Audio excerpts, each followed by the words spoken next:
Time metre দৰ্শকসকলক স্বাগতম জনাইছো আৰু এই মুহূৰ্তত লৈ আহিছো এটা গুৰুত্বপূৰ্ণ খবৰ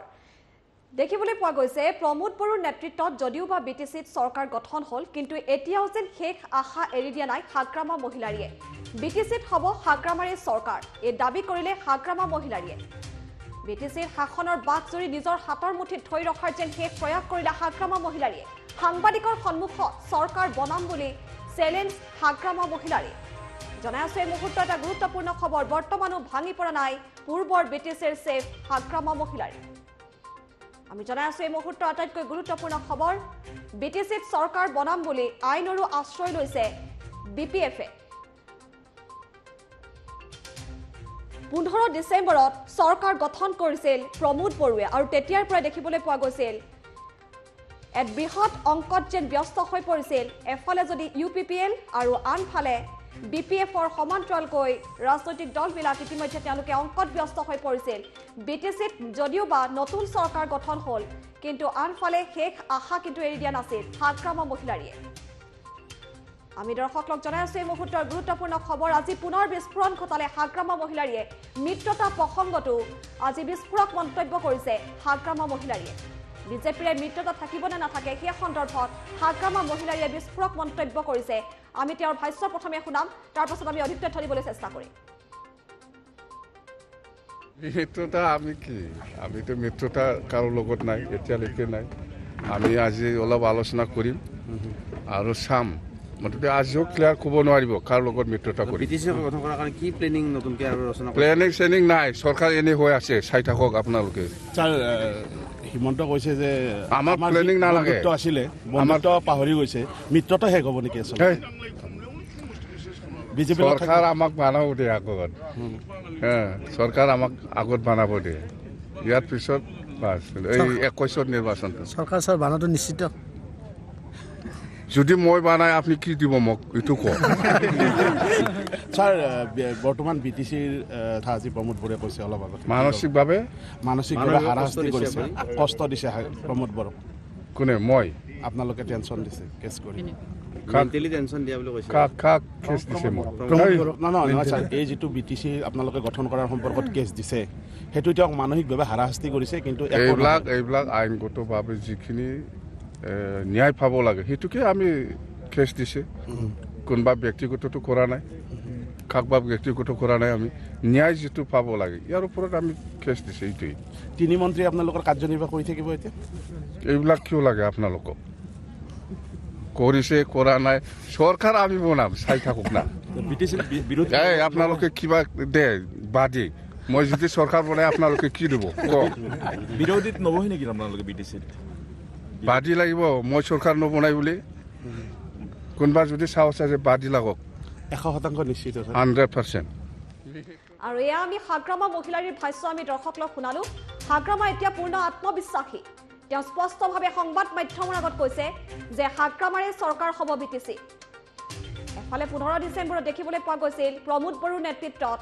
এখন চৰকাৰ গঠন হ'ল বিটিচিত নতুন চৰকাৰ গঠন হোৱাৰ পাছতো শংকা কিন্তু কমা নাছিল তেওঁলোকৰ মাজত হাগ্ৰামা মহিলাৰীলৈ এতিয়াও কিন্তু ভয় আছে নতুন চৰকাৰখনৰ কিন্তু আজি সংবাদ মাধ্যমৰ আগত যি বিস্ফোৰক মন্তব্য আগবঢ়ালে হাগ্ৰামা মহিলাৰীয়ে আমি ইতিমধ্যে তেওঁৰ ভাষ্য শুনালো তেওঁ চ্যালেঞ্জ দিছে সাংবাদিকক যে 100% চৰকাৰ গঠন হ'ব হাগ্ৰামা মহিলাৰীয়ে বিটিচিত চৰকাৰ গঠন কৰাৰ কথা পুনৰবাৰ উল্লেখ কৰিলে হাগ্ৰামা মহিলাৰীয়ে বিটিচিত চৰকাৰ বনাম বুলি আইনৰো আশ্ৰয় লৈছিল বিপিএফে এফালে আইনী যুঁজ অব্যাহত আছে আৰু যোৱা কিছুদিন পূৰ্বে প্ৰমীলাৰাণী ব্ৰহ্মই মন্তব্য কৰিছিল যে বিজেপিয়ে দুৰ্নীতিৰ আশ্ৰয় লৈছে এনেধৰণৰ মন্তব্য কৰিছিল প্ৰমীলাৰাণী ব্ৰহ্মই আৰু তাৰ পাছতেই আইনৰ কাষ চাপিছিল আইনত দ্বাৰস্থ হৈছিল বিপিএফ আৰু শেহতীয়াকৈ দেখিবলৈ পোৱা গৈছে এফালে আইনী যুঁজ অব্যাহত আছে আৰু আনফালে হাগ্ৰামা মহিলাৰীৰ এই বিস্ফোৰক মন্তব্য বিজেপিৰে মিত্ৰতা থকা নথকা কথাটো তেওঁ স্পষ্টকৈ উল্লেখ নকৰিলে সাংবাদিকে প্ৰশ্ন সুধিছিল যে বিজেপিৰে তেওঁলোকৰ মিত্ৰতা থাকিব নে নাথাকে তেওঁ কিন্তু স্পষ্টকৈ সেই কথা মন্তব্য নকৰিলে সেই কথাৰ পৰা আওকাণ কৰি তেওঁ এটা কথাই বাৰে বাৰে ক'লে যে 100% বিটিচিত হাগ্ৰামা মহিলাৰীয়ে চৰকাৰ গঠন কৰিব পূৰ্ণ আত্মবিশ্বাসী তেওঁ এতিয়াও শাসনৰ বাক জৰি নিজৰ হাতৰ মুঠিত থৈ ৰখাৰ যেন শেষ প্ৰয়াস কৰিছে হাগ্ৰামা মহিলাৰীয়ে আমি পুনৰ শুনাম হাগ্ৰামা মহিলাৰীৰ সেই বিস্ফোৰক মন্তব্য এতিয়ালৈকে নাই মিত্ৰতা আমি কি আমিতো মিত্ৰতা কাৰো লগত নাই এতিয়ালৈকে নাই আমি আজি অলপ আলোচনা কৰিম আৰু চাম মুঠতে আজিও ক্লিয়াৰ ক'ব নোৱাৰিব কাৰ লগত মিত্ৰতা কৰিম বিটিচি গঠন কৰাৰ কাৰণে কি প্লেনিং নতুনকৈ আৰু ৰচনা কৰিছে? প্লেনিং চেনিং নাই চৰকাৰ এনে হৈ আছে চাই থাকক আপোনালোকে ছাৰ হিমন্ত কৈছে যে আমাৰ প্লেনিং নালাগে বন্ধুত্ব আছিলে বন্ধুত্ব পাহৰি গৈছে মিত্ৰতা শেষ হ'ব নেকি আচলতে হেই, বিজেপি চৰকাৰ আমাক বনাব দিয়ে আগত চৰকাৰ আমাক আগত বনাব দিয়ে ইয়াৰ পিছত বাছ এই 21ত নিৰ্বাচনটো চৰকাৰ ছাৰ বানাটো নিশ্চিত যদি মই বনাই আপুনি কি দিব মোক এইটো কওক ছাৰ বৰ্তমান বিটিচিৰ আজি প্ৰমোদ বৰে কৈছে অলপ আগত মানসিকভাৱে মানসিকভাৱে হাৰাশাস্তি কৰিছে কষ্ট দিছে প্ৰমোদ বৰক কোনে মই আপোনালোকে টেনশ্যন দিছে কেছ কৰি মেণ্টেলি টেনশ্যন দিয়া বুলি কৈছে। কাক কেছ দিছে মোক নহয় ছাৰ এই যিটো বিটিচি আপোনালোকে গঠন কৰাৰ সম্পৰ্কত কেছ দিছে সেইটো তেওঁক মানসিকভাৱে হাৰাশাস্তি কৰিছে কিন্তু এইবিলাক আইনগতভাৱে যিখিনি ন্যায় পাব লাগে সেইটোকে আমি কেছ দিছে কোনোবা ব্যক্তিগতটো কৰা নাই কাকবা ব্যক্তিগত কৰা নাই আমি ন্যায় যিটো পাব লাগে ইয়াৰ ওপৰত আমি কেছ দিছে এইটোৱেই তিনি মন্ত্ৰী আপোনালোকৰ কাৰ্যনিৰ্বাহ কৰি থাকিব এতিয়া এইবিলাক কিয় লাগে আপোনালোকক কৰিছে কৰা নাই চৰকাৰ আমি বনাম চাই থাকক না বিটিচিৰ বিৰোধী এই আপোনালোকে কিবা দে বাদে মই যদি চৰকাৰ বনাই আপোনালোকে কি দিব কওক বিৰোধীত নবহে নেকি আপোনালোকে বিটিচিত বাদি লাগিব মই চৰকাৰ নবনাই বুলি কোনোবা যদি চাওঁছে যে বাদি লাগক 100% নিশ্চিত 100% মিত্ৰতা আমি কি আমিতো মিত্ৰতা কাৰো লগত নাই এতিয়ালৈকে নাই আমি আজি অলপ আলোচনা কৰিম আৰু চাম মুঠতে আজিও ক্লিয়াৰ ক'ব নোৱাৰিব কাৰ লগত মিত্ৰতা কৰিম বিটিচি গঠন কৰাৰ কাৰণে কি প্লেনিং নতুনকৈ আৰু ৰচনা কৰিছে? প্লেনিং চেনিং নাই চৰকাৰ এনে হৈ আছে চাই থাকক আপোনালোকে ছাৰ হিমন্ত কৈছে যে আমাৰ প্লেনিং নালাগে বন্ধুত্ব আছিলে বন্ধুত্ব পাহৰি গৈছে মিত্ৰতা শেষ হ'ব নেকি আচলতে হেই, বিজেপি চৰকাৰ আমাক বনাব দিয়ে আগত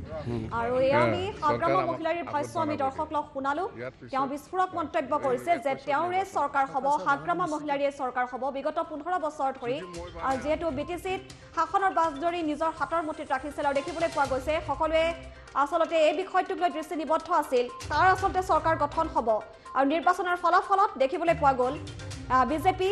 UPPL আৰু GSPৰ মাজত যেটো মিত্ৰজোঁটত এখন চৰকাৰ গঠন হ'ল 15 ডিচেম্বৰত নতুন এখন চৰকাৰ যেটো গঠন কৰিলে তাৰ পিছতো কিন্তু শংকা কমা নাছিল হোটেল ৰাজনীতি অব্যাহত আছিল হোটেল লিলিত ইখনৰ পিছত সিখনকৈ বৈঠক অনুষ্ঠিত কৰিছিল হিমন্ত বিশ্ব শৰ্মাৰ নেতৃত্বত পাৰিষদ সকলক নজৰবন্দী কৰি ৰখা হৈছিল আৰু আজি খবৰ আহিছিল যে 22 গৰাকীকৈ পাৰিষদক ইতিমধ্যে শ্বিলং অভিমুখে তেওঁলোকক লৈ যোৱা হৈছে বুলি শেহতীয়া খবৰ আহিছিল সংবাদ মাধ্যমৰ পৰা আঁতৰাই ৰখা হৈছিল কিন্তু আনফালে হাগ্ৰামা মহিলাৰীয়ে আজিৰ দিনটোতে এই বিস্ফোৰক মন্তব্য কৰিছে যে বিটিচিত হাগ্ৰামা মহিলাৰীয়ে চৰকাৰ গঠন কৰিব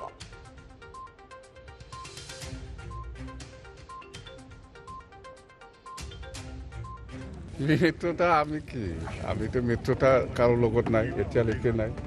আমি আজি অলপ আলোচনা কৰিম আৰু চাম